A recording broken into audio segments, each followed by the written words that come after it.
So here's an example of an instant challenge for those of you that have not seen one before. This is the way that instant challenges are nearly always structured, okay? This is one that is a task-based instant challenge. If we were presential, I would actually give you all these materials and ask you, I'm trying to kill all these mosquitoes, they're biting me, and actually ask you to produce this. But we're not going to do that because I didn't ask you ahead of time, but I want you to keep in mind how you would try to solve this. So what we have here, we have our instant challenge, and we have the title, The Flying Feather. The challenge, okay? So here's your definition. The challenge: build the tallest possible structure on the table, place a feather on the top, then blow the feather off to land as far away as possible, okay? Here's your objective. Here's your goal, very clear. The time: you will have 5 minutes to use your teamwork and creativity, innovation skills to build the structure with the materials provided. You will then have one chance to blow the feather as far as you can. So now we have our structure and our rules. Objective, structure. The scene. Now we need to put it in context, so we're not just building something for no reason. It helps the kids to frame their mind and think about, why are they doing it? What are they doing? Who are they doing it for? Why are we doing this? So the scene: you have been asked to build a new prop for the sequel to the Muppets. Hopefully they relate to the Muppets. The structure must be freestanding on the tabletop and be as tall as possible so the feather can fly a long distance. Okay, so now we have our why. After the 5-minute build time, the height of the structure will be measured. You will then place the feather on the top of the structure and with one large puff of air, see how far the feather will fly. So now they can visualize in their head how this thing is going to go. And we have some very important information here. So there's some terminology that they have to get used to seeing. Freestanding. Freestanding appears in many DI instant challenges. Freestanding means that the children cannot be holding it up to make sure the structure doesn't fall. I know it seems like an obvious thing, but we have to say it because sometimes the kids don't understand that. So it's important for them to do a lot of instant challenges that come from DI. You can write your own too as well, but try to use that DI lingo because that is something that they become familiar with, how those words are going to be, so they know what that means. So freestanding, okay? Then they have a 5-minute build time. So that means that they're only building. They cannot test the feather, okay? So inevitably they'll say, can we test? Can we get the feather and test? I'll say, you have a 5-minute build time. And then you will place the feather on the top and then blow the feather. You have one try at this and it's clear, it's there. So then the height of the structure will be measured. Oh, we're going to measure the height. So height might be important. So we want to make sure it's as tall as possible because it's going to be measured. So here's our materials: aluminum foil, 2 paper clips, 4 straws, 3 sheets of paper, 4 pipe cleaners, 1 label, that's a mailing label, and the feather. Do you know, for example, not work with bilingual schools, and since our school is not bilingual, one of the things we had issues with in terms of vocab was pipe cleaners. Nobody knew what it was. And the label, when you see the label, we had to research because we were looking at it, label, but what kind of label? What is a label? Label. For us, it didn't make sense. And pipe cleaners was really hard to find. It's strange, but it's really hard to find. And when we started buying materials for DI, we had to go like to the center of São Paulo to buy these pipe cleaners that we found on a store like at 25 de Março, like, and nobody knew what it was. But it's strange because I don't know. Maybe in Europe we have a lot of people use pipe and have these pipe cleaners everywhere, but here, strangely, nobody knew what it was. Yeah, and unfortunately, that is a fault of DI that they use. I mean, they're an American-based institution, so they're very American-based, and they're focusing on things that are available there, and they don't realize that these things are not available widely everywhere else. But it's like I feel like it's a Brazil problem because like other countries that I talk to, like they don't have so much trouble. But one of the best ways that I used to deal with that before the pandemic was every time I'd go home to visit my parents, And I go to the US, I go to the dollar store and buy out their entire stock of pipe cleaners and bring it back. And For that's just example, something that you have to do, or ask your students to do for you if you I'm cannot actually find a way. every time I go to Lisbon, like the street close to my house, I have like this tobacco shop, and they have this like I don't know, they have this they sell this like in boxes, like 200, 300 pieces, you know. But here to find it, it's horrible. Yeah, there is a on Mercado Livre. I have like some parents from my school. They made some I, purchases of this, and then yeah, if you have yeah. anybody going to the US, it's very easy to source there. I saw it in Mercado Libre as well. Actually, Yeah. now I remember that I found it. I find it there. If you are a coordinator in your school, I highly recommend, putting this as like a, because as much as we want to like adapt, like the first few years that I was doing DI, I didn't have pipe cleaners either because I wasn't going home at that time and nobody was going to the US. So I got like twist ties, those sparkly Yeah, twist ties they use yeah, for, that's similar. and then I Yeah, would twist those together, but the properties are not the same. It's close, but the properties are yeah, not the but same. They don't work the sure. same way. And when they go to a DI tournament, they will be exposed to pipe cleaners. They will have those actual materials. And it's important that the kids experience the actual materials that they're going to have to use. Yeah, So it's a good idea to make a box of just we have stuff. yeah, we have three gigantic boxes filled with all this that we got throughout the year. And every time they do an instant challenge, we grab that again, put it there, and save everything for next time. Because Yeah, if not, I it disappears. reuse pipe cleaners, like, because when they get them in DI, they're going to get like a brand new, really nice pipe cleaner, and that's what they're going to. But like, they're going to have to like, reuse your pipe cleaners. Don't get rid of those things. I mean, it's good to just have like a box of materials. I have a couple of boxes of materials that live in my classroom that are just things that I use for ICs that I just like to have like a lot. Paper clips, really important to have like a ton of paper clips. Really important to have a ton of popsicle sticks. I also No, use no. Churrasco sticks, but they don't show up in regular DI. Yeah, we have it as well. Yeah. One thing that is disappearing, it's straws. Because now Yes, you have, straws are hard. and now you have like these paper straws that they don't work the same. They don't have the same properties. Yeah, It's they true. don't. It seemed unbelievable. What are we doing? Is the DI changing this? Actually, I was going to ask you this. Yeah, I wanted to see like I'm curious to see what happens with the use of straws because like plastic straws are actually banned in a lot of Yeah, different places. Like you can't get plastic straws anymore. it's So forbidden. it's hard to know what's going to happen with the straws. And another one that they used to use a lot is newspaper. And newspaper is something I struggle It's to obtain. Like disappearing. sometimes for when I'm getting ready for IC workshops, I just have to go down to the bunker and buy like a bunch of newspapers I found because nobody has them at home anymore. I found a place that sells used newspapers, like piles of it, because I can't find it anymore. It's like, oh, you buy it in a specific store that still uses them, but it's disappearing. It's good. Yeah. And one of the Fortunately, things it's that's, disappearing.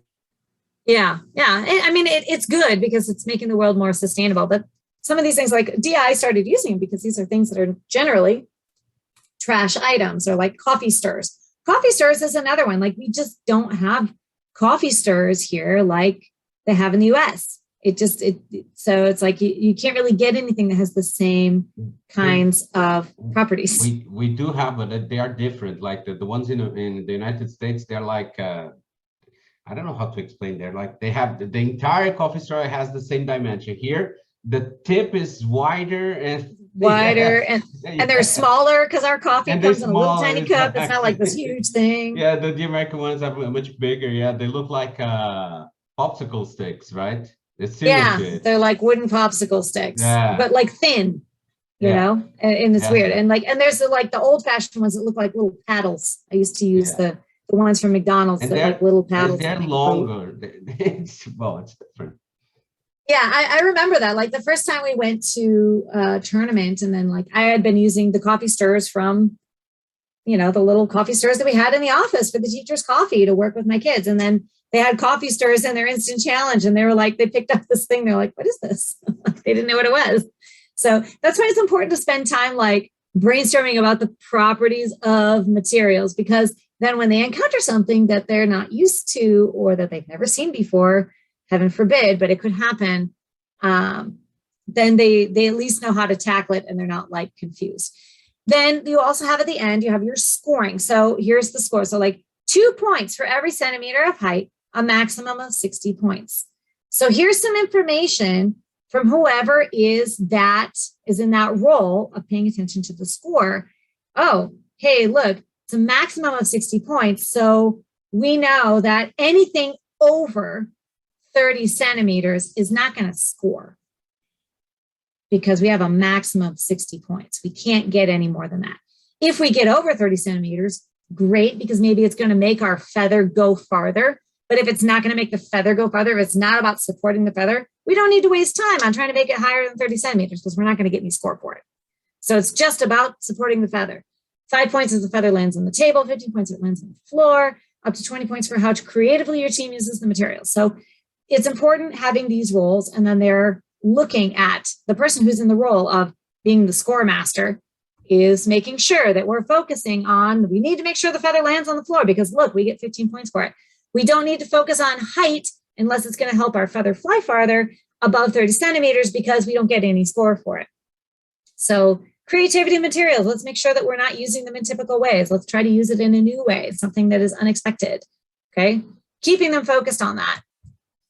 So everybody ends up in their role. So does Instant Challenge, does it make sense? Everybody understand all these pieces, how it's supposed to look? Any questions about the structure? Because they all look like this. And so when you're writing your own, you can use the same structure, and you should use the same structure. So your kids get used to seeing this structure. Okay, so everybody's super clear about Instant Challenge, right? We all know Instant Challenge. We're ready? Okay, no problem. All right, so now everybody knows Instant Challenge. So now you're going to do one. Here's your Instant Challenge. All right, and we have enough people. I'm going to make 2 breakout rooms. Here's your Instant Challenge. Monster mashup. Challenge. Your task is to create a monster and then present a performance where your monster is the character.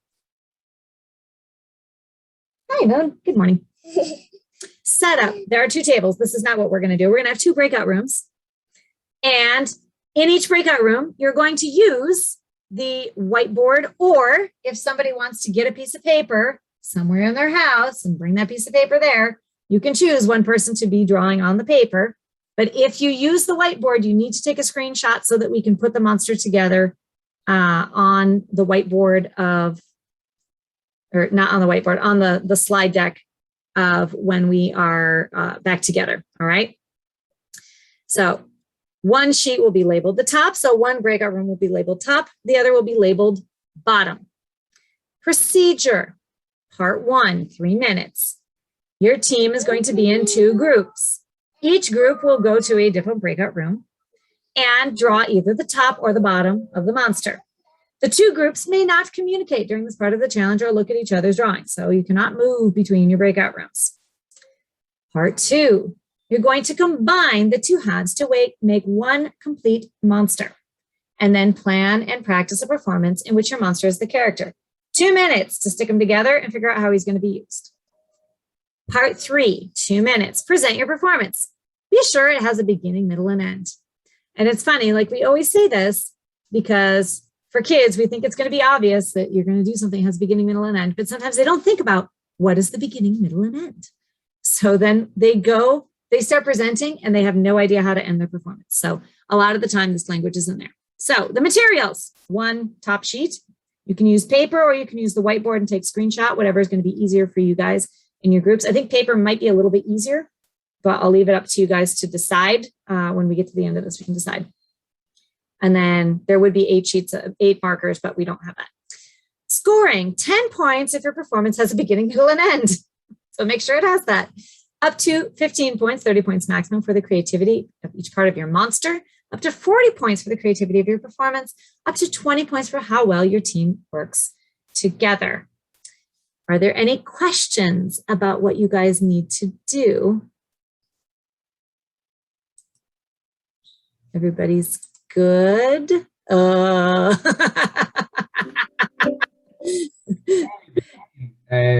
we know which team is doing the bottom and which team is doing the top? I'm going to put you guys in the breakout room. So you'll see which one you're in, then you'll know which is going to be the bottom of the top. Do you prefer to do on paper, or do you prefer to do on the whiteboard and then take a screenshot and then try to paste it on a slide deck?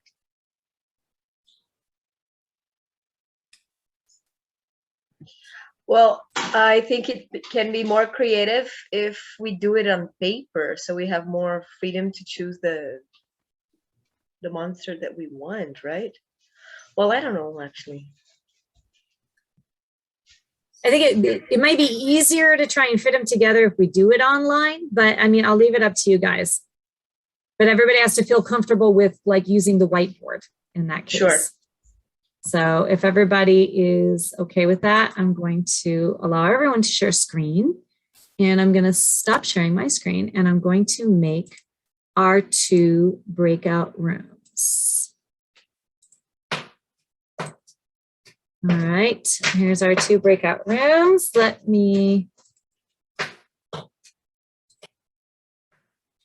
going to name top and the other one bottom. All right, you guys, the first part is going to be 3 minutes. And I'll try to mix people up here. And then the other one is going to be 2. Okay, so here we go. I'm going to open the rooms and then I'm going to start the clock. You guys will have 3 minutes to discuss and create either your top or bottom, depending on where you are.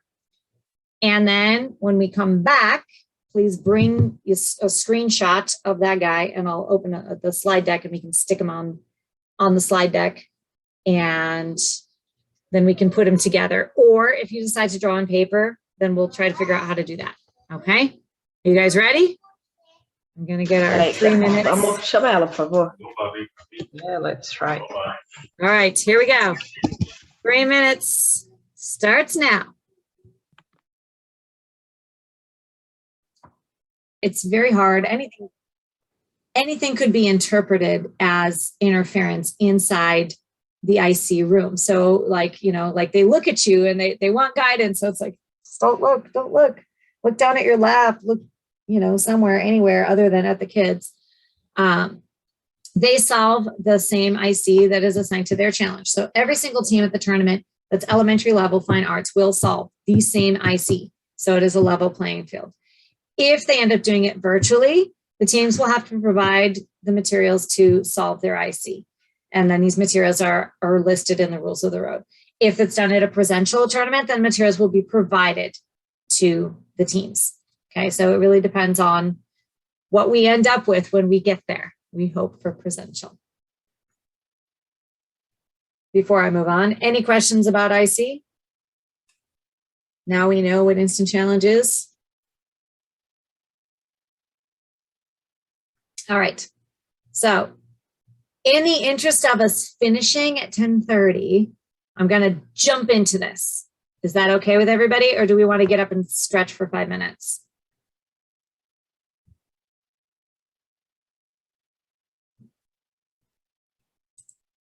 It's Okay. Can go. All right, so let's go on. All right, so now we're going to talk about the team challenge. Instant Challenge is fast thinking. It's fast teamwork, collaboration, creation. It's a fast thinking. It's a time management piece.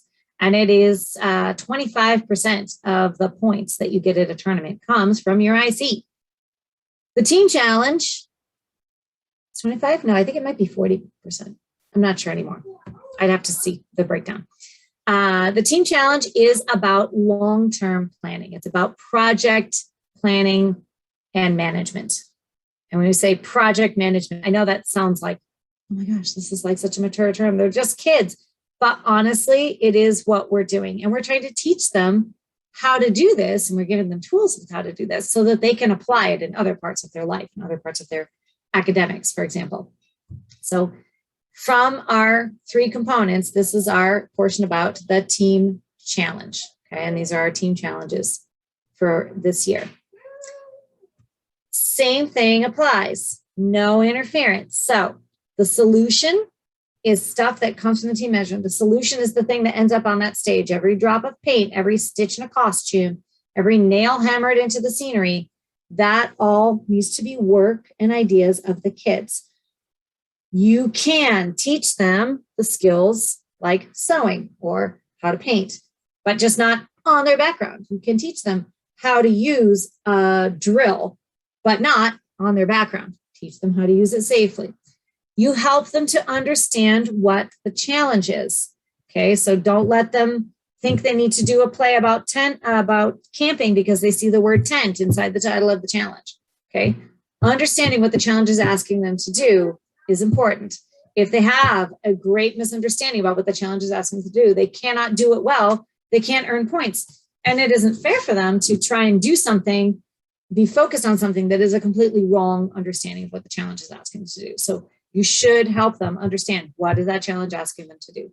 But everything that ends up on that stage, no interference, has to be their ideas, has to be their production. And the kids have to value what they're able to do on their own. A lot of the time they have these grandiose ideas about creating scenery out of bamboo, but they don't have the project management skills to get it there, get it done. It has to be something that they can do by themselves. So some of you might be wondering, what does a team challenge look like? So I have here a video of a team challenge from Global Finals. I believe it's from 2 years ago. I'm pretty sure it's in the Kansas City, which is the new site of Global Finals. And I'm going to go ahead and play that for you so you guys can kind of get an idea about what a team challenge solution might look like. Let's see. This team has allowed for videotaping and flash. Let me go past the beginning part because they talk a lot. There we go.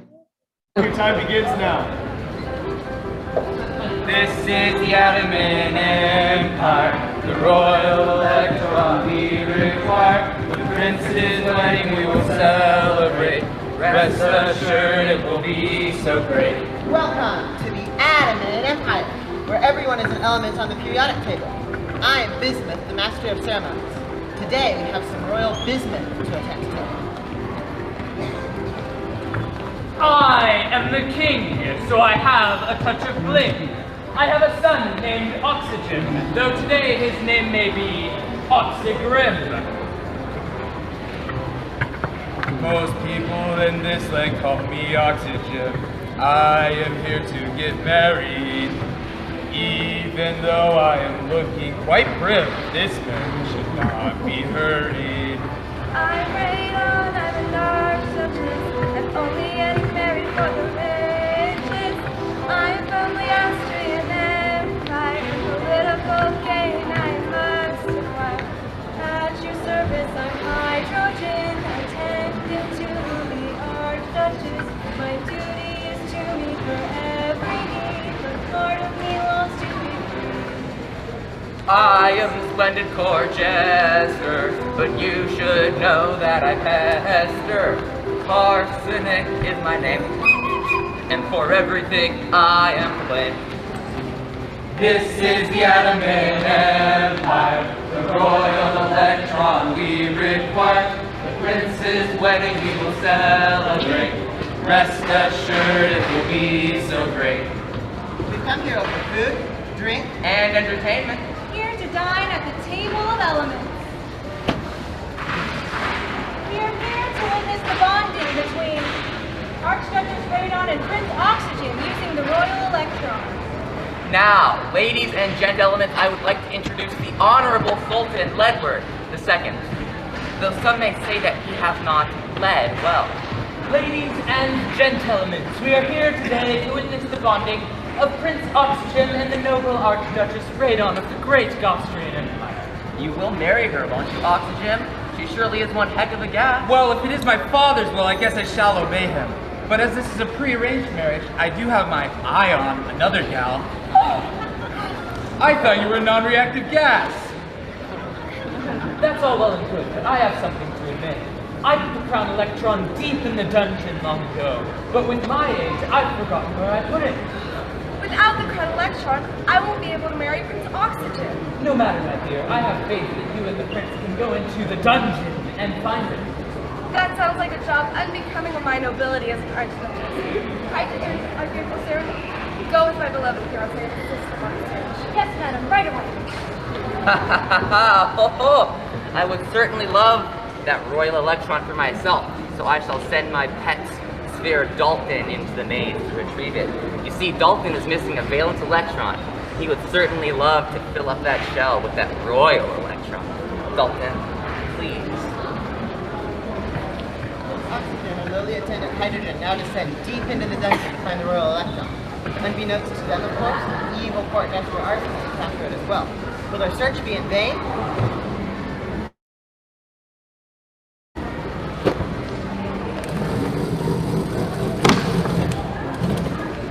So, Hydrogen, tell me, what are your interests? Oh, I have no interest beyond serving milady.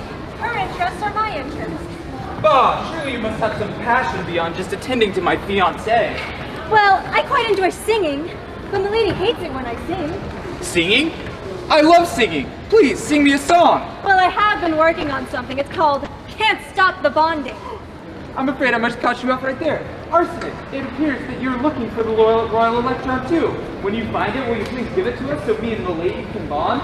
That I simply cannot do. You see, when I acquire that royal electron, it will belong to me. Well, I propose a duel. A duel, you say? For what? If I win, I get to keep the crown electron. And if I win? I get to keep the crown electron. Sounds like a deal to me. Betwixt Arsenic and Oxygen, they realized there was only one way to settle the dispute. A traditional adamant faction, a rap battle. Oh, the royal electron. Haha. You're just a simple court jester who thinks he's so cool, but perhaps you're an element who really is a fool. You're Prince Oxygen and you think you're so loud, but you're really just a gas and you've got your head in the clouds. Maybe I'm right, maybe you're not. What I say next will make you distraught. You see, Arsenic, you're already caught in a knot. Oh, no. Now go get a nice mugshot because prison is where you're going to rot. Y'all have truly bested me in this epic duel of wits. Please, take the royal electron and marry the Archduchess. Oh, this is great. Now you and the lady can bond. Well, you see, I've been thinking about it. As this was a pre-arranged marriage, we had no chemistry together. I've had my eye on you this whole time. Surely you jest. No, the jester. Jest. You truly are the hottest gas that I've had the absolute pleasure of laying my atomic eyes upon. Will you bond with me? Oh, of course I will. Come, let's go tell the others. Fantastic! Hey, everybody. Oh, oxygen and hydrogen, I now bond you two in holy acrimony. This will be forevermore known as Water Day. H2O!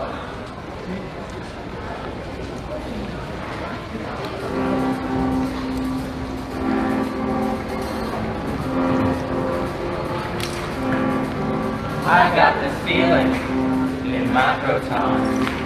We've got electrons, baby, and they help us bond. This bond's covalent, ain't no ions. We're filling up our valence shell, this is awesome. Nothing but rainbows on Water Day, and oxygen and hydrogen are bonding. Join the celebration, make it rain, rain, rain. Water's here to stay, keep dancing. Got this water in our empire. Got this water in our empire. H2O, we got water. Got this water in our empire.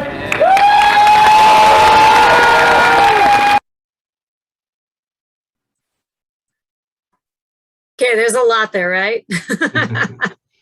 It's really a lot, but that's a really great example of a presentation. This is I a can scientific challenge.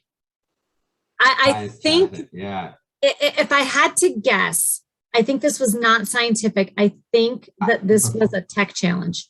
A tech challenge. I think this was a tech challenge, but they I was took a trying to figure scientific out- route.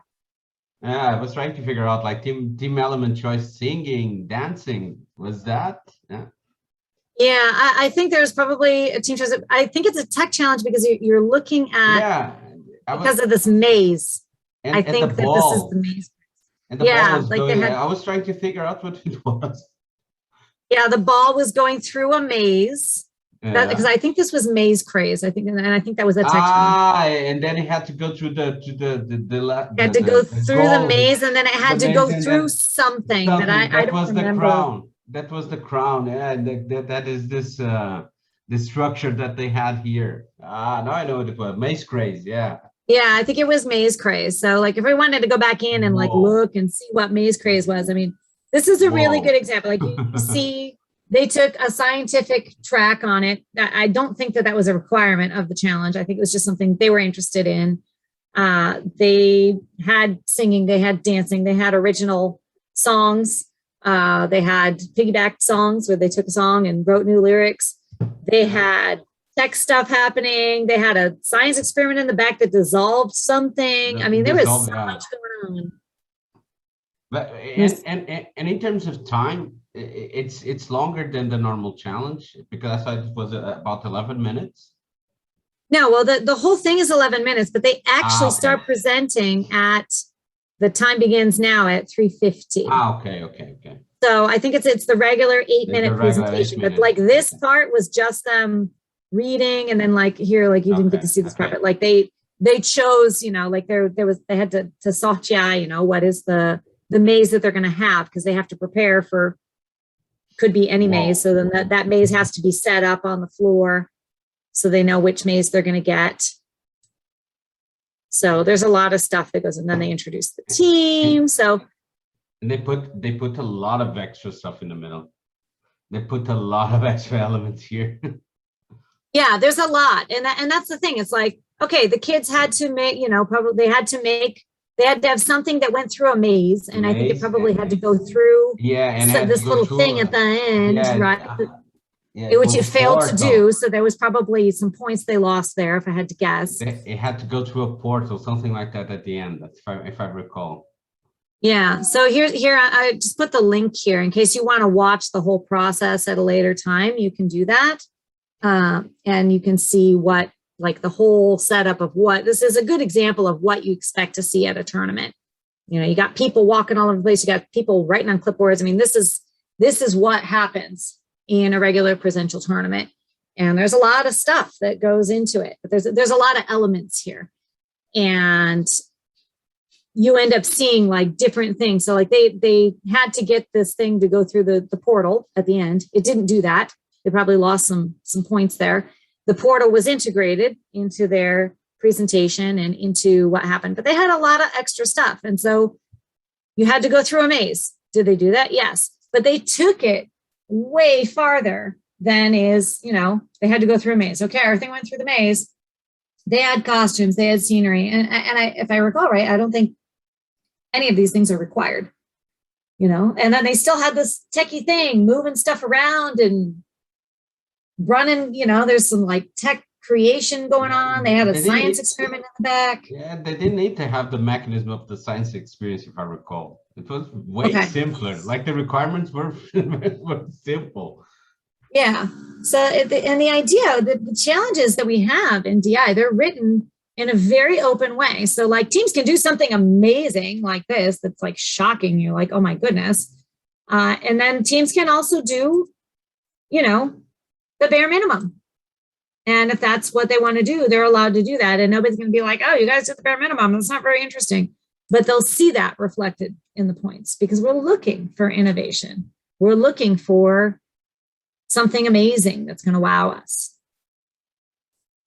So when they're going through and planning for their team challenge, they need to be focused on project management. And project management is very specifically these pieces that fit exactly perfectly wonderfully within the creative process. So when you're in your project management steps, and this is all in the roadmap, again, you have that roadmap available to you, and I encourage you to use it because it makes your job very easy as a team manager, because it just basically gives you your lesson plans and everything that you need. So if you're in a project management step of defining and initiating, that's where you're recognizing what needs to be done.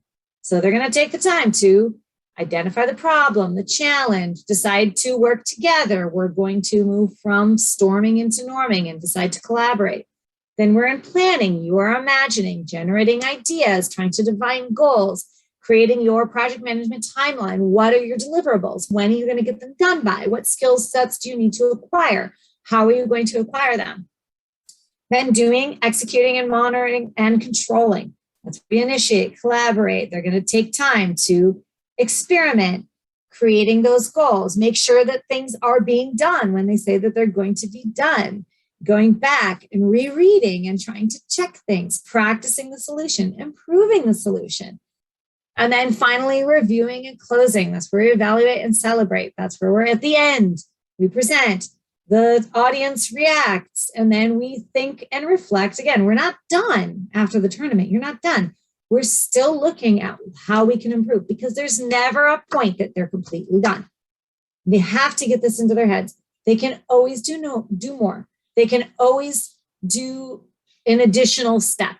We had a team that, one of the moms was telling me about this, our team that went to global finals, they got 4th place in the virtual global finals this last year, that the girls, they wrote a brand new piano piece from scratch. They wrote an entire musical basically from scratch. And all the girls played piano. And one of the songs that they played for this, for their presentation, one of the ones that they wrote. And then one day when they were filming, they decided that they wanted to film 2 of the girls playing this piano piece, one playing the right hand and one playing the left hand. And you only know how difficult this is if you play piano, which I don't. But the girls told me this and the moms told me this. Literally, they spent like 9 hours redoing, re-recording until they got it absolutely perfect, doing this difficult technique of, playing only one part, with another person and trying to get that in sync. So it's like, there's always a little bit farther they can take it, and it's important that they recognize that there's this little bit farther, even when they get to the end part. So you're teaching them about project management when they are working in their team challenge, and you're teaching them these steps, and you have all of these things available to you in the roadmap that you can use to get them aware of what step they're in, and always bringing it back into the creative process. So here's an example of what a team challenge looks like. This is the one from last year, okay? They all have the same type of format. Don't worry if you don't understand it initially, because it does look like it's a lot, but once you get used to what the format looks like, it becomes very easy to understand. So they're always put in this format, and these things used to be like 15 pages long with like paragraphs, and like it was a lot harder for a kid to chew on. Now it's a lot easier for a kid to chew on, and I think it helps us to understand. They made them more colorful, they made them more defined. So they have these sort of boilerplate pieces that are the same in every single one, and they have individual things that go in the challenge specifically to that year. And there's the 6 different types of challenges, right? So we have a technical challenge. So they always have to build something or make like a robot, or something techie has to happen. There's always a scientific challenge where it's based in some scientific research. There's always an improvisational challenge where it's like an instant challenge, but it's their central challenge. So they have a bunch of things they have to research and practice, but then they're going to draw from the hat what they're actually going to use in their presentation. And then there'll be some number of unknowns, like usually ones that they even only discover what it is in the middle of their presentation. They have to go and pick up an envelope and check and see, like now the room is filling with bees, and they have to immediately react to this room is filling with bees. They always have an engineering challenge where they usually have to build like a structure that supports weight.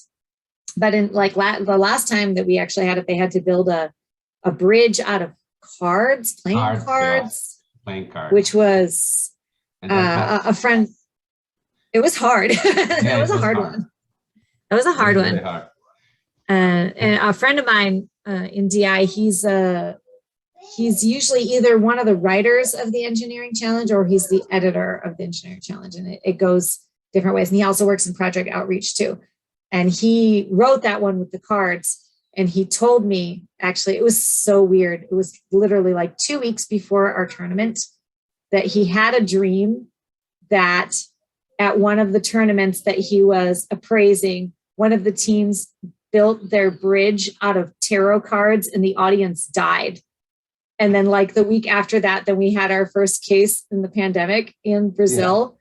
And I was like, at the time I said, I was like, David, I just had like, I feel like you had deja vu with your, No. with your dream. It was really scary.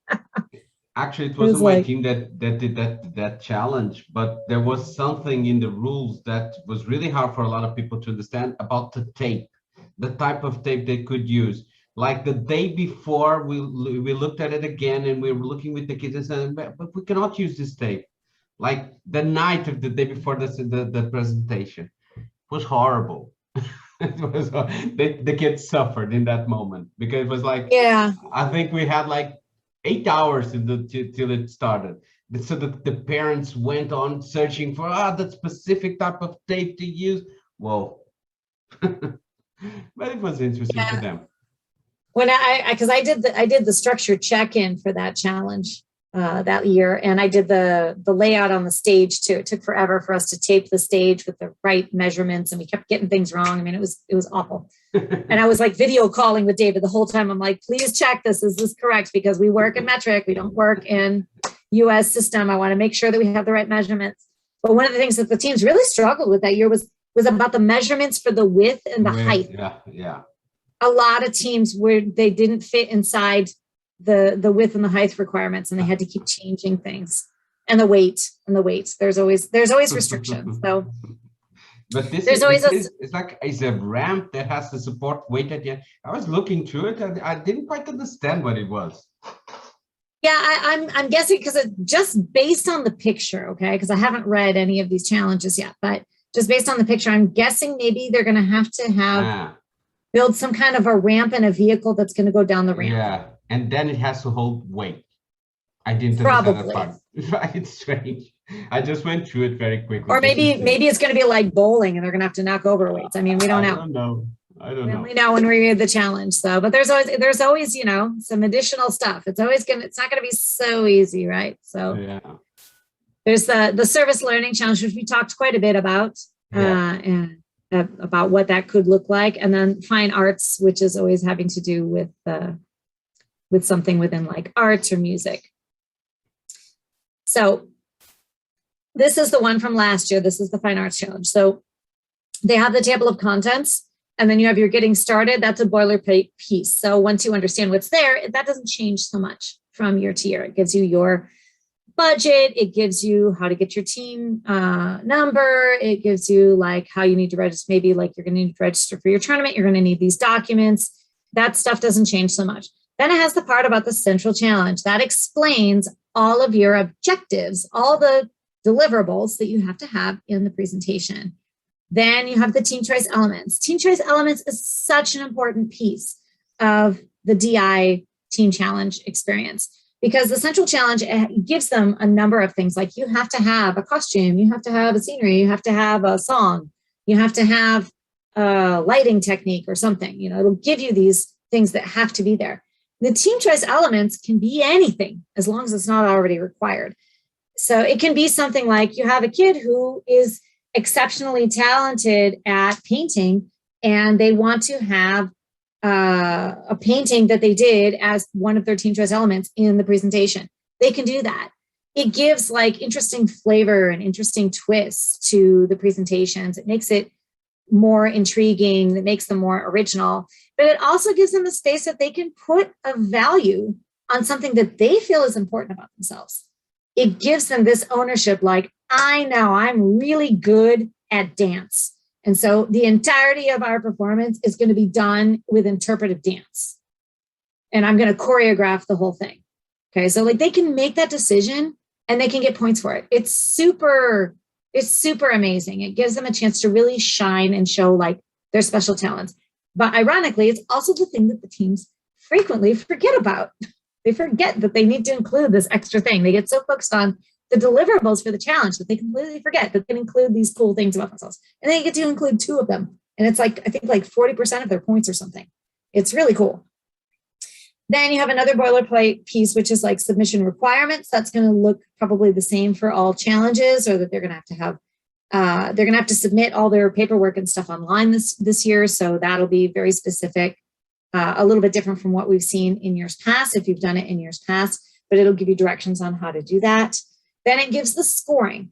And the scoring, it's very specific. It says how many points are earned for each thing. So sometimes kids get really stuck on like one part of the challenge and they're really interested in doing that. They focus a lot of effort on that.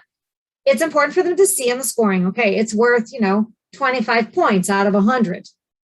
Okay, and we didn't focus on this other thing that's worth 30 points because we didn't really care about it. It's okay for the team to make that decision and do that as long as they're aware of what the scoring says. And then the last part is the tournament data form, where they need to express themselves and explain themselves about how they did the solution and what the parts of the solution are that are like labeled for score, and also how they went through that process. And they need to do it in a written form.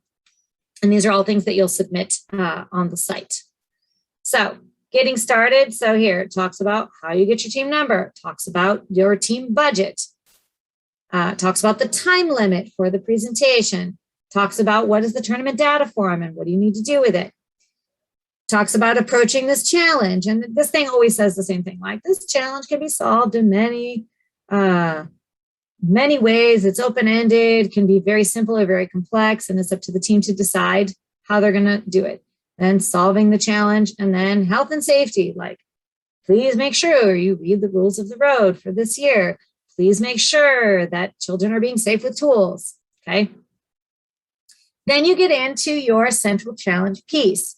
Here are the deliverables, okay? For the central challenge, they needed a music video.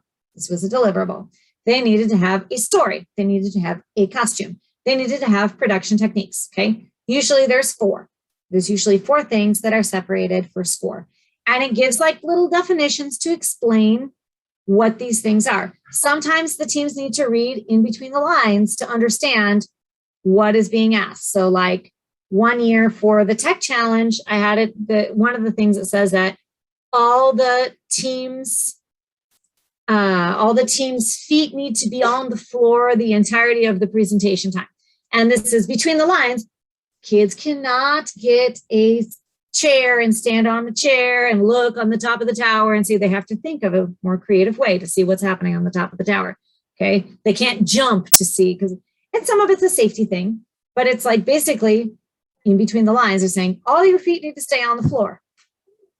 So they need to understand between the lines, that means you cannot be jumping off the floor. So some of these things, the language, it's very, very, very specific. It's very careful when they put this language in here. These things go through an extensive editing process. It's a team of 4 people that write it, 2 people that advise, and like 10 to 15 people that edit.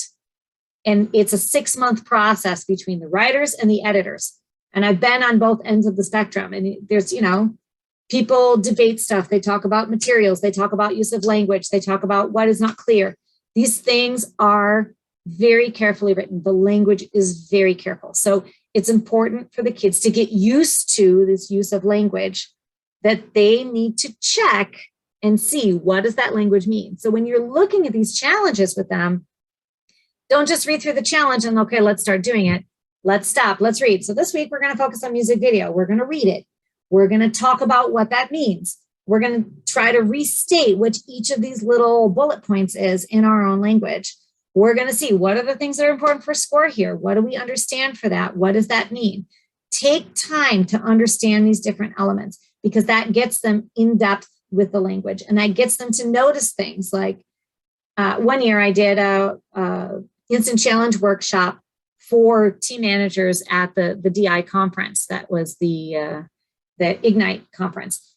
And in the language that this was actually for instant challenge, I put something like your bridge needs to be as your bridge needs to be equal to the height, your bridge needs to be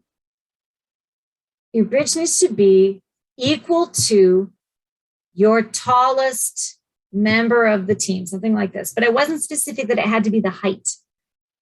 I didn't say it had to be their height. I just said it had to be equal to that member of the team. It could have been equal to like the length of their finger, okay? Because I wasn't specific. And then when somebody pointed that out and asked me, I was like, oh, I realized I wasn't specific. I can't change the language afterward, but it was such a good way to notice how language changes and how it matters. So it's important to take the time to look at these things and really look at the language with the kids. When they start the first year, it feels like a lot and it can feel really overwhelming. So if they want to just focus on one or two elements and forget the rest of the elements, as long as they know that they're going to be missing the score for those and they're okay with that, that's perfectly fine. It's okay. Sometimes it can just feel like too big to tackle everything, but the language is very specific. So take time to try and understand that language. There's a piece about the team choice elements. The team choice elements, again, it's a boilerplate piece because it goes in every single one except for the improv does not have team choice elements. So they need to have 2. And then this language will stay the same from year to year. So one of the really important things about team choice elements is that it cannot be something that's already required unless it's a specific part of that thing that's required that can be judged as something standalone. Beans. That is beans. Do you want to eat that? No. Okay, then why are you bringing it to me? Okay, so when they go in, so they're like, they wanted to, like my team that went to global finals, they wanted to use a particular song from their music video to be judged. And it was too hard for the appraisers to see between music video that's already required and a particular song. So they rejected that and they asked for them to choose something else. So they ended up having to choose something else. So it's important to spend time. This language here, like it may be a part that is an included requirement, but it has to be something they can judge and stand alone. And it's a little bit hard to figure out how that can be. This language, especially with us that not bilingual schools, it's really hard for them to understand this. We have to go through this road, the roadmap, like every time, like look at it, read it again. What do you think it is? Let's analyze it as a group. Okay, let's read again. It's complicated because some of them look at this and they think, no, but it can be a part of the main requirement. It can be a part of what was asked in the central one. It says here that it can. But like how to show them that it's not exactly that, you know? So we struggle a little bit with the language. And normally the groups that choose to participate in the I at our school, because they're divided into English levels, normally they are the higher group or the highest, let's say, the most advanced group of that year. And still we have issues. Depending on their age, especially if they are younger, they have more issues with it. So this part is really important, and everyone that's going to participate for the first time, this is my personal experience. When I did this 2 years ago, it's hard to make them understand this. Yeah, for the most part, when it's a new team, they're new to the program, I would steer them away from it being something that they feel like is a part that could be judged as standalone, because that's hard for them to judge. It's also hard for the appraisers to judge. And it could happen like my team that theirs was rejected. They're a very experienced team. So, but normally kids go through this because some of them are lazy and they want the simpler solution. We have that as well. Yeah, it's important. There's a series of different tools like trying to figure out what kinds of special talents they might have, those that are in the roadmap. I would encourage you to use those to help the kids kind of identify things that they could use. But I wouldn't start out with, let's get all these things done. And then what usually happens, they get all these things done. And then they're like, oh yeah, we need to choose something that we've done already to be a team choice element. And that's where they get stuck. So that's why it's important for them to establish like what they think are special talents that they have already when they are going to do it. What are you doing? Oh, Okay, she's trying to wash dishes. So that they know, like when they're already starting out, they already have in their heads something that's special that they can do, so they can maybe see how they can integrate it. And it's important that it's integrated, because sometimes you'll see like a team that they go and, you know, you're watching a presentation and there's this amazing like play going on, and then there's some kid goes off in a corner and starts doing like karate moves from nothing. You're like, what's happening? That's a team choice element that was not integrated. So it's important for them to think about their special talents, but also how they can be integrated. That's in this text, like it's evident and integrated into the presentation. This is, I think I've talked a lot about the team choice element and what those can be.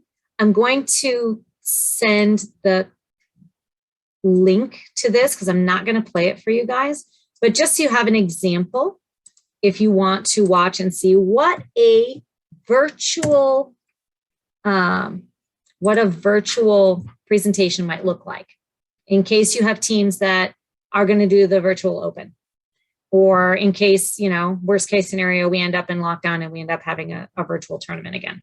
Because I couldn't get my head around what that was going to look like until I started seeing it. And actually, there's a lot of potential. We've explored a lot of really cool things in this virtual environment. So it's important for them to have a notion of what that might look like in case they are tackled with it. But I'm not going to play it for you now. All right. In the next part that we have, so we've covered our team choice elements, the pieces of the central challenge, and then how to start. So now we have the submission requirements. These will change from year to year, depending on, this was written for the virtual format because everybody was virtual last year for everything. So it'll talk about what the performance space is going to look like at the tournament. It'll talk about the forms that they need to bring. It'll talk about a series of different things that need to happen at the tournament. It'll talk about how the instant challenge will look and how the tournament, so they can kind of get their heads around what is going to need to be seen. So this is like your procedure. Then you have your part about scoring. And each of these things that show up in the scoring, so we have like A, music video, B, story, C, costume, and D, the production techniques. These are all the same things that we have explained in the video. And things are actually checked off when they appear for score. So effective use of music to help to tell the story. There's a little check mark. These things show up, a little check mark in the text that shows that these things show up in the score. So they can always track back, like they can always be responsible for what is it asking them to do, because, okay, it's here. What does that mean? I don't know. It's worth 20 points. Let's go back and see what it says in the text about that specific thing. What do we understand from that? What do we need to do to get that done? When they're working with this, we're working in this land of project management. There is always this open-ended language, but there is specifics to each of these language pieces. And these are terms. There are terms that show up in DI, like freestanding, pipe cleaners, okay? There's vocabulary that they need to internalize because there's very specific meaning. Okay, I thought she was getting into stuff. It was very quiet. There's very specific meaning attached to these words that go within project management, but it's open-ended. So we see the word must in the challenge. The team should pay attention to these to avoid deductions. That means they must have this thing. If they don't have it, they're going to lose points. They can decide not to include that. They can, but they need to know that they're going to lose points. As long as they understand that, it's okay. May. The team has an option. They can develop it or not. It's not required of the challenge, but it's leaving it open so that the team knows that they may do this. So like for a costume, the team must have a costume for a score. The team may have more than one costume, but only one will be used for score. So these words are very specific. Not. The team should pay attention because this thing is prohibited. They may need to deduce this based on other statements like all the team members' feet must remain on the floor for the entirety of the presentation. meaning that they may not jump or get on top of a chair, okay? And then points. This is where the team will score points. They can get really excited and really involved in whatever they want in their challenge. It's their challenge. It's their solution. They've decided what it is. They've decided what they want to produce, okay? But they need to understand where the points lie. And they can make a decision to focus on the points or not. It's up to them. So within our project management, step one, we want to take time to understand what is being asked. Okay, remember, here's our going all the way back to the beginning. We have our project management language, right? Recognize, define, and initiate. We need to recognize what is being asked of us. So step one, we're going to recognize and initiate. So we can start to see, here's our points, check mark, check mark, check mark. Here's the thing that shows where the score is. It's B.4. And then if you go to the score sheet, you can find it on that last piece, B.4. There we go. Now we know what it is. Okay. Here's all of our pieces. So pay attention to these. Understand the language. Read it. Have the kids rephrase it. Take time to see if they can identify the elements. Have them rewrite it, or even like, I like to have like a big, huge roll of white paper or whatever, or like those big giant sticky notes. If you guys got those in São Paulo, we don't have those here, but you have those big giant sticky notes.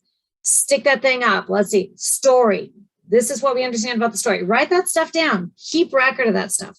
Take the time to understand what is the language, what is it asking us to do. Our next part, now we need to decide what we're going to do and what our plan of action is. So we're going to look at working with our deliverables. We need a story. What are the things that we need for the story? We're going to need a script. We're going to need beginning, middle, end. We're going to see who is going to be on top of this. These are the tasks that need to be done. Okay. We're going to take time to work with our goals worksheet. What do we want to do? We want to have a big piece of scenery made of wood. Okay. So what are the things that we need to get? What are the materials we need to gather? What is our time frame going to look like? And again, these are all pages out of the roadmap. So it gives you everything that you need. And using these tools to teach the kids about how they can structure their process will enable them to do it on their own in the future. And it will enable them to do it in other contexts, in, the classroom even. Take the time to think about your resources, the constraints, the assumptions, the things that we need to get done. Oh, I think we need to learn how to sew. So that's a restraint. We're going to need to figure out how we're going to do that. Working with your dependencies. In order to have our scenery made of wood, somebody's going to have to go buy the wood. Okay. These are all tools, roles and responsibilities, milestones and tasks. I mean, we talked a little bit about these. They have very specific things. These are just tools. Okay, to provide the structure for the teams to be able to flow through. Resources and planning, risk management. Okay, these are all things directly from the roadmap. And it's a lot of information. It's a lot of tools. As you start using them, I mean, don't try to use them all at once. Don't try to even use all of them if you're not comfortable with them. But make the kids aware of them. So like if one tool isn't working, you can try another tool. Okay, we're not able to focus on this one, so let's use another one. Until they start to find like ones, and then they start to ask like, oh, can you give us a paired choice analysis so that we can decide what we're going to do? And they'll ask for it, and then you can provide it. Always looking at this through our glasses of the creative process. So when we're working with the creative process, we are going through these steps. And these steps match different parts of the project management process, which is on that first slide, but I'm not going to go all the way back through.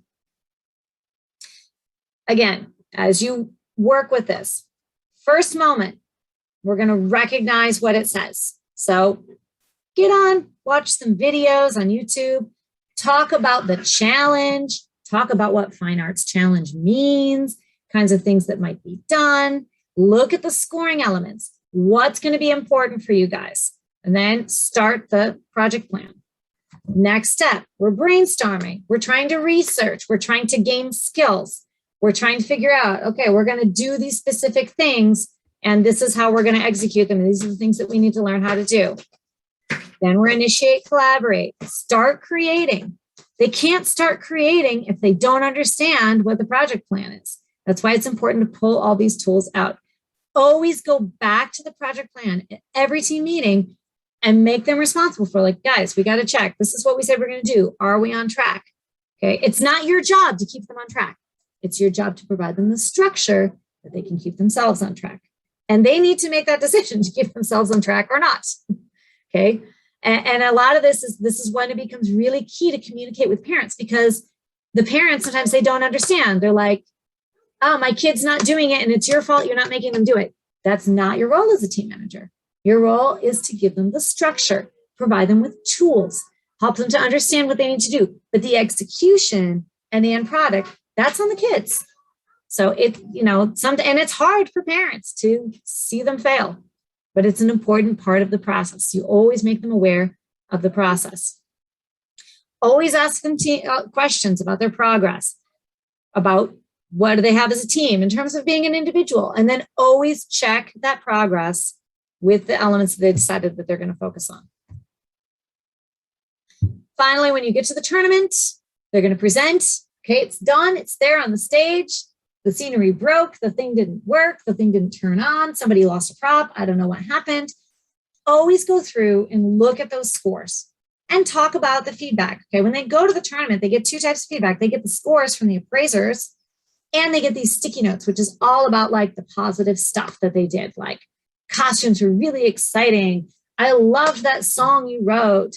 So, like, they get this positive feedback, and it's awesome. It's probably like their favorite part of the feedback. But then they see what their scores are. So then they can look at that and decide what things they need to improve. Let's look at our goals. Okay, if we're looking at global finals, what would we improve? Not even if we're looking at global finals. We're just looking at next year. We want to be better at this. So what are we going to do to improve our scores on this next year? Okay, they're going to fill out their tournament data form. This is our last part of the last 3 pages of the challenge. So when they're doing this, here they're going to explain what are their team choice elements and give them the most amount of information and detail about the process that they can here. So you want them not to just put tools. We want them to say, we built these tools out of duct tape. We had the idea because we really wanted to use tools. We saw they were too expensive to use because it was going to put us over budget. So we decided to creatively make tools out of duct tape, and we used no other material except for duct tape. That gives us a lot of information about that team choice element. Then the appraiser knows what they're looking at and why it's important. It asks them to explain each of the things that are there for score.